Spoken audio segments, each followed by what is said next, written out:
ఓం నమ శివాయ. ఈ వీడియో ఏంటంటే కార్తీక మాసంలో శివుణ్ణి ఏ విధంగా పూజించాలి అని మీతో షేర్ చేస్తున్నానండి.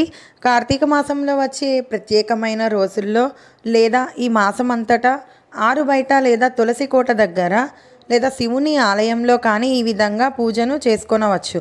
ముందుగా పూజ చేసుకునే ప్రదేశం నీరుతో శుభ్రం చేసుకొని పసుపుతో అలికి దానిపై బియ్యపిండితో అష్టదళ పద్మం ముగ్గు వేయాలి. ఇప్పుడు ముగ్గుపై అక్షింతలు పూలు చల్లాలి. కుంకుమ బొట్లు పెట్టి మధ్యలో తమలపాకు వేసి దీపారాధన ప్రమిదను దానిపై ఉంచాలి. 3 వత్తులు వేయాలండి. లేదు అని అంటే 365 వత్తులు కూడా వేసుకొనవచ్చు. ఆవు నెయ్యితో దీపారాధన చేయాలి.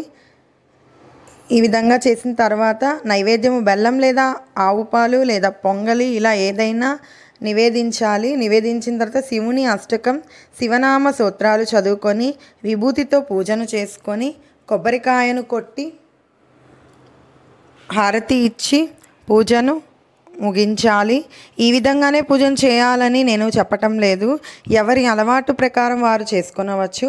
మాసం అంతా పూజ చేయలేని వాళ్ళు ప్రత్యేకమైన రోజుల్లో పౌర్ణమికి ఏకాదశికి ఈ విధంగా పూజను చేసుకొనవచ్చు. నన్ను ఎంకరేజ్ చేయాలనుకున్న వారు కొత్తగా నా ఛానల్ చూస్తున్న వాళ్ళు సబ్స్క్రైబ్ చేయగలరు.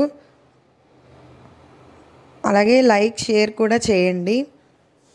నేనైతే పౌర్ణమి రోజు కానీ పోలీస్ వర్గం రోజు ఈ విధంగా పెట్టుకొని చేసుకుంటానండి. శివుని ప్రతిమను ఇలా నైవేద్యాలు చేసుకొని